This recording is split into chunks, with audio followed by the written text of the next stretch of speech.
Let's get into the chaos.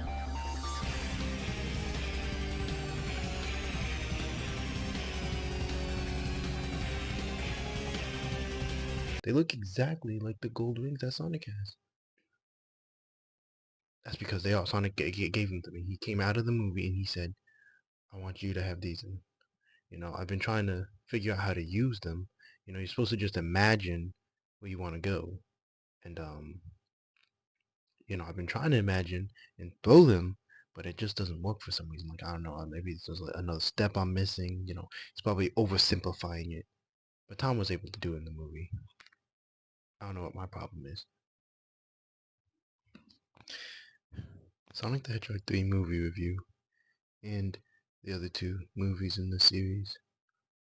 I'm just gonna be putting all my thoughts together since I didn't ever post my thoughts. Well, I did post my thoughts on TikTok, but I never did it on YouTube because I want this channel to be just about video games. But then I was thinking, this movie is about video games, so I should just do a review about this movie. I guess I'll start with just talking about the first movie in depth, or a little bit in depth. I'm not gonna go too much in depth because I'm trying to mainly focus on the third movie, but I'm gonna give my thoughts on the first two as well. Yeah, so the third movie, like I said, is just really, really, really amazing. Like almost perfect. I guess I could say it's perfect, but at the same time, it's just like, well, you can always do more to make something better. But at the same time, like I wouldn't really ask for anything. Like I could ask for more, but at the same time, it's perfect the way it is. That's what I'm saying. Like when talking about the first movie, it's in my opinion, I think the first movie is really, really good. I feel like a lot of people might think it's just like an acceptable movie, at least from what a few thoughts that I've heard about it, and then also thinking about it now when we have another video game movie to compare it to that is, has been rivaling Sonic for years, or I guess Sonic's been rivaling Mario for years. But yeah, and, when you look at the Mario movie, its first attempt, it just had like a whole bunch of Mario stuff packed into it, and people be saying, there's not enough Sonic elements into the Sonic movies. At least the first one, and I think people say that about the second one too. My opinion about it is, I don't really mind either way. Like as long as Sonic's Sonic, I'm okay where you put him in, if it makes sense. I don't want to just throw him random places for the hell of it. And to me, I mean, I've watched Sonic X when I was growing up, so it seems like the first Sonic movie is a parallel of the first episode of Sonic X. I don't know if that was intentional, but that's in Sonic X. Sonic is thrown into the human world, and then he has to kind of like figure stuff out. But Sonic X, Sonic is like his natural self, and this movie Sonic is a completely different Sonic, basically. Like we don't know much about Sonic's past in the games, but in the movie he just like straight up was left as a kid, basically, after his uh, mother figure dies, Longclaw, in the very beginning of the movie. And Sonic was like young, like 4, maybe 5. Well, it's 10 years later. Sonic, if he's the age he's supposed to be in the games, then he was like 5 when he lost Longclaw. And then he was like left alone and had to hide. So he was like desperate for friendship, you know, and always felt alone. So that's why he's the way he is. I really like the dynamic between Sonic and Tom, and I just like Tom as a character in general, since Tom is like a main, a main character. He's in the movie just as much as Sonic is. Just like shares probably the same amount of screen time, if not a little more, maybe. Um. So yeah, it's good that Tom is a very likable character. A lot of times, I feel like when, to me, when movies add like a supernatural element to like the normal human world, and all of a sudden you get this space alien that's super fast in the world, and then I feel like a lot of movies don't handle it the way I would like them to handle it.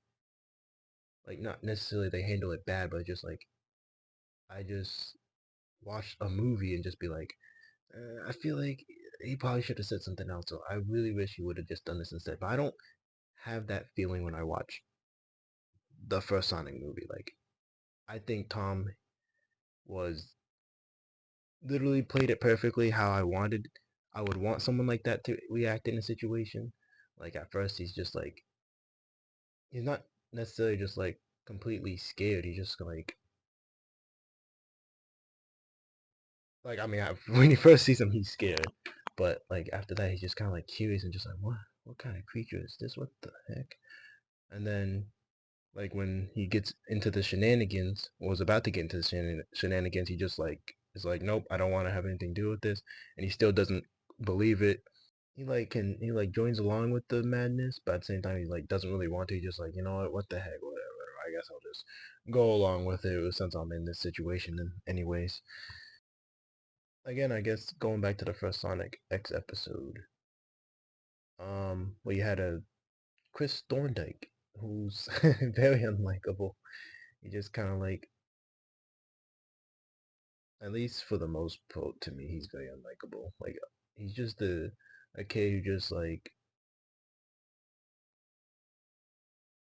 in desperate need of Sonic's attention. Hey Sonic, where you going? Sonic, come back, please. Oh Sonic, I need you. Sonic this, Sonic that, Sonic whatever. Um, I mean, yeah, he's a kid or whatever, but it's still unlikable. When you think about it, Sonic's kind of like Chris in this movie. Sonic's constantly whining for attention. So when I first watched the movie, I didn't like it as much. And the only reason for that is because the advertisements. Because leading up to the movie, I watched every advertisement and it basically showed the entire movie for me. So when I was watching it the first time, I was just like just waiting for the next part to come on. I'm just like, oh, this is that part. This is that advertisement part, and then it like goes to the next scene. I'm just like, oh, that's that advertisement part. Like, I was just pointing it out, and it was just annoying to me. Like I still enjoyed the movie, but like it wasn't as good. And then every time I rewatch it after that, I enjoy it.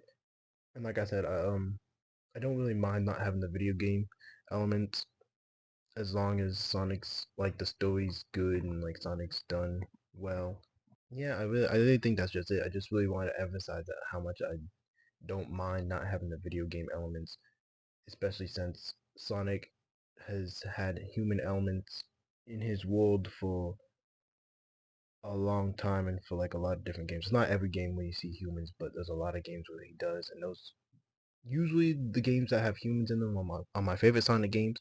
So to me, it's just kind of like just natural to see for me, and it just feels like a starting point.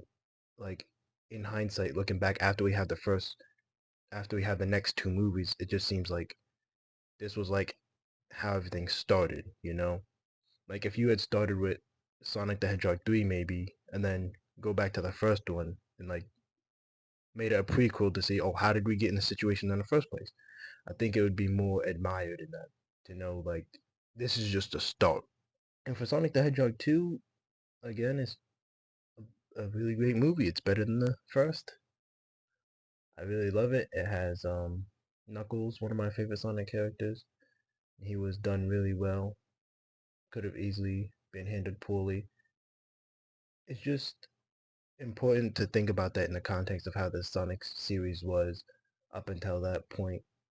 Um, Sonic's characters were given the backhand in like Sonic games, and they had a lot of their personality traits were like diminished to like a one note personality. Like they just do one thing and just stay to that. Like Sonic just tells jokes. Knuckles is just dumb basically, and then Tails is just a coward. Like they just kind of like do those personalities. Not all the time, but it's just like very clearly visible that that has been done to them. And while Sonic in the movies is a jokester, Knuckles is not a dumb character. He's not just strictly dumb. He's just from a foreign place, and that's where a lot of his misunderstanding comes from. So that was handled really well. Tails is basically probably one of the better characters. He's like never been done in such a great way in the games, I don't think. Uh, um, well, I guess I wouldn't say never been done in a great way, but in the movie, it emphasized that Tails is like reliable, but he still like uses gadgets. Whereas in the games, it's either sometimes it's like Tails is just like fighting alongside Sonic, just like in the physical activities and has no gadgets with him, or he's just like strictly the gadget guy. The movie mixed both of them, and that doesn't really happen often in the games. I feel like the only thing I dislike about the second movie, probably honestly the dance off, because it just didn't really make no sense why they would do the dance off. Like even if you think like Sonic's just in the first movie, Sonic, there's like in like every movie, there's always like a scenario where it's just like Sonic could have done this instead of that.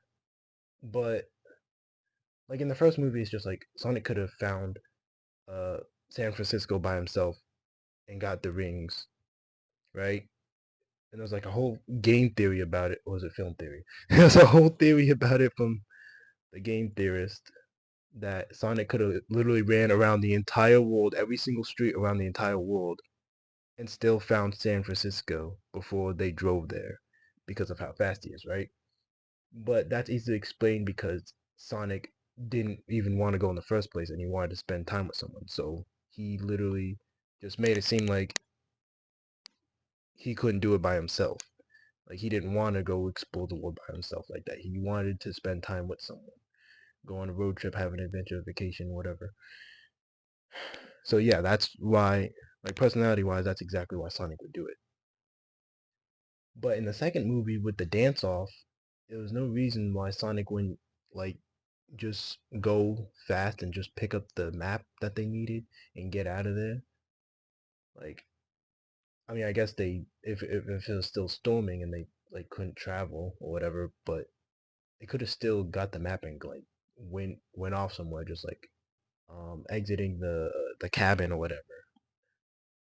Or like Sonic could have just moved fast to like not get thrown into the fire. Like it's just that's the dance off was the only thing. It just seems so forced. And like I get it, they wanted, you gotta throw in something the kids would like to see. They want to see like they might enjoy seeing. I don't know if every kid would like that, but that's the only part I really don't like. And a lot of people point to the wedding scene that they don't like, but to me, again, that's like plot relevance. Um, the whole decoy wedding was a good way to like introduce Gun, and it made sense. It's like, oh, that's how they kill Sonic. It's like you get Tom in the area or whatever. You say, Sonic's with Tom. He's gonna show up with Tom eventually, I guess, or at least that's what they would assume. It's like, oh, it was correct. All right, let's get him. I think it's Rachel, right? It's Rachel. Okay, so when Rachel went back to attack her fiance or whatever, I feel like that was probably the only part that was a little unnecessary, but at the same time, it's just like it was to show that they got back together, and to me, it was like showing that they would have access to Gun in the future, or like be able to walk with Gun in the future if they got those connections back together. And it was also the commander got caught in that scene too. So like they could have done it in a different scene, but it's fine the way they did it to me. Like I'm not saying it's just like the best part of the movie or anything like that. But I'm saying like I just don't mind it that much. I'm just thinking about what to say about the movie. Like I really just enjoyed all the action. It had a whole lot more action than the first one, and I really enjoyed that. It was just really good. Like I don't really know what else to say. It was good. Um, and then comes in the third movie. Like let me tell you, when I first saw the Shadow in the theater, freaking they're going with Project Shadow, the post credit scene. Oh my god, I'm like, oh my god, I'm just so excited. And then seeing Shadow, like when I went into the movie theater and I saw Shadow sitting, like it started off with Shadow, and I was like, oh my god, here we go. Oh my god. I was excited the whole way through, like seeing Shadow being awakened, the whole action scene, Shadow getting to the city, like all that. The freaking beginning was so freaking awesome. I could watch it a million times over. Holy moly, that was so awesome. And then it was like a lot of funny moments too that I laughed at. Like I think I laughed at like basically everything in the movie. Tom was still utilized in the movie really well. They kind of made him take a back seat. That's fine. You know, Sonic's kind of like moving on to do his own thing. They're probably gonna like try to remove him maybe in the next movie, like maybe just a cameo. I don't know.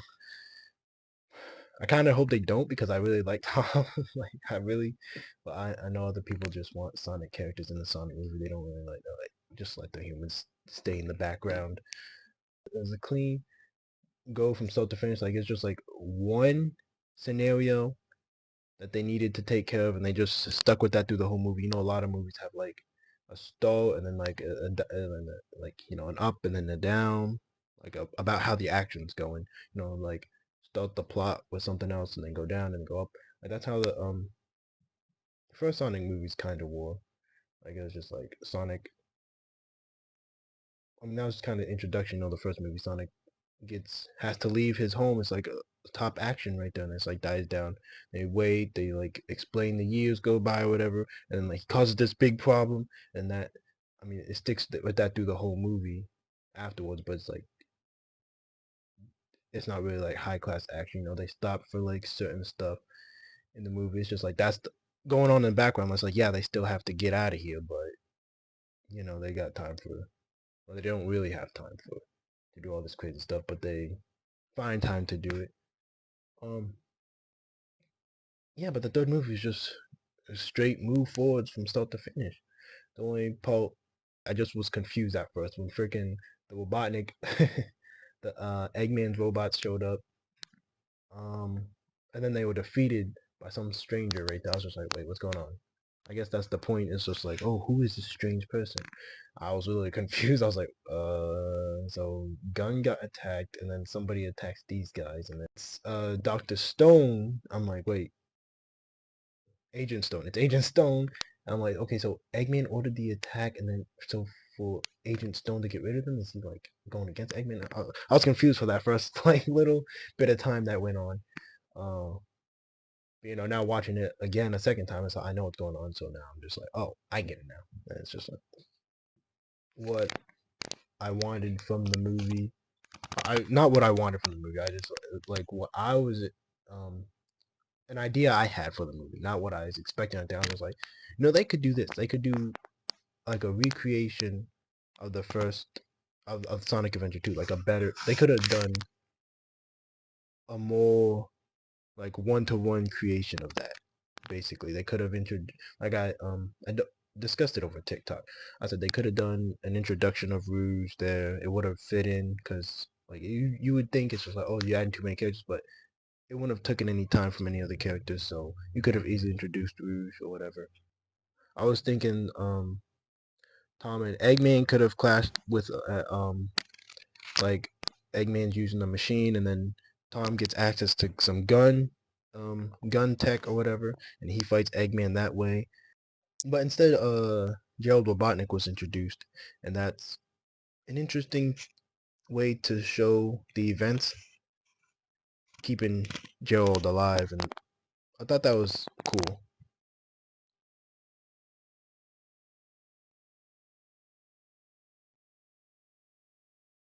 Like I really would have never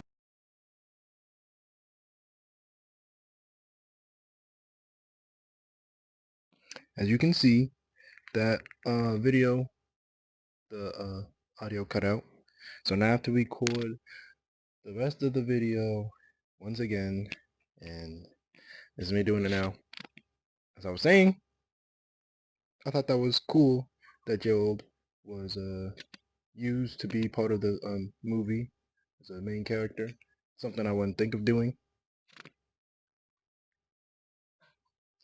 and it helps to give Eggman's character a little more depth because you get to see into his I guess backstory, not really back. Well, yeah, backstory because you see that he's kind of been abandoned, even though like you kind of already knew that from some comments in the previous films. He kind of just feels lonely, basically, and that's part of the reason why he's doing what he's doing. So, and then it also makes him his sacrifice at the end that much sadder, I guess. And yeah, this movie was sad. It hit me in the feels. I cried the first time I watched it. I cried the second time I watched it. I cried the third time I watched it. The emotional parts when they come up, and you know when they come up, they just really speak to me, and I just cry. The parts with like I said, Eggman sacrifice, Shadow sacrifice, Shadow's backstory, even though I already like know how Shadow's depicted because I play the games, and it's almost a one-to-one creation of Shadow from the games. Personality's on point. They didn't really change much of his backstory, besides the fact that he grew up on Earth, kinda, but he's still in a military base. Whereas in the games, he's in space, and then he's an alien, and like already made when he comes to Earth. But in the games, he just is. He's still an alien. He's made from alien DNA, but he's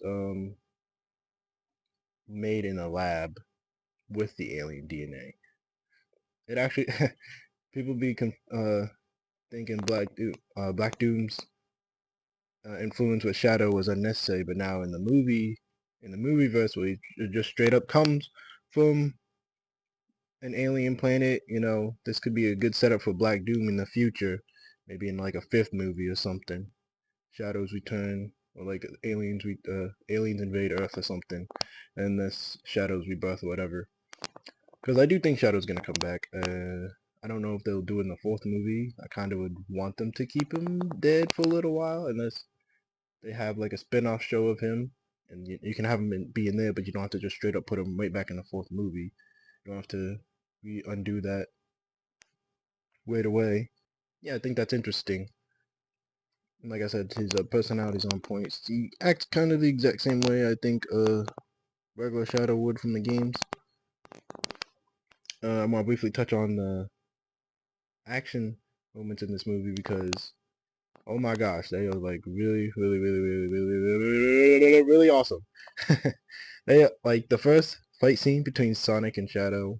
I guess Team Sonic and Shadow, but then it just ends up being Sonic versus Shadow later on. It was just them dodging through traffic and everything, and Shadow looking awesome as so awesome in on a motorcycle with a freaking gun. Like that's so cool. And then awesome scene where he's like riding the motorcycle, goes on the freaking building, and then goes all the way to the top, and then slides, and then flips upside down, jumps off, and starts to attack Sonic. Oh my god, that was so awesome. It was like the best scene in the movie. Besides, later on, Super Sonic and Super Shadow. That was like the best thing I've ever seen in movies in my entire life. Like even better than anything the Avengers have probably. Like it could be close, it could be close, but I mean, it's probably my bias speaking of how much I love the Sonic series. But gosh darn, that freaking fight was so awesome. Holy moly! Even at the end when they teamed up to fight the robots, that was awesome too. But it wasn't as impactful as the fight scene in my eyes. Only just because I know like they're in the super forms, they're just kind of regular robots. Like it's not really any stakes, but it's just awesome to see them destroying them all together. Okay, because I want to. I re-recorded this already, and it cut off a second time, and I'm so mad. I don't know if I hit the button because I'm just kind of in the back, so I don't know. Yeah, but that movie had like the best fighting stuff I've ever seen. Uh, it could have had some more. The movie was a little shorter than you would expect. It was like an hour 49 minutes. Could have been like 2 hours something. But I think the second movie was 2 hours. But I'd rather have it be shorter and not add filler stuff or add something that's not going to really add well to the story. Like they might have had an idea for something else, but they not know how to fit it in, and it's better to just like leave it out so the movie can flow better. So I'm not really mad about any decisions made. I think that's all I can really say about the movie. I can go over every little detail, but Honestly, I would just say awesome, awesome, awesome, awesome, awesome, awesome, funny, funny, funny, funny, because I did laugh at every joke in the movie, basically. All I can really talk about now is um, the teaser for the fourth movie. Liked it, obviously, a good teaser. A teaser for any future film is always good, but I also think it was drawn out a little too long. I really wish they should have just left that Metal Sonic about to attack Sonic, but instead, they have him try to attack Sonic, have the explosion go off, Sonic goes to confront him a little bit, then they add more Metal Sonics, Sonic doesn't act like he doesn't know what to do, then Amy comes in and destroys them all.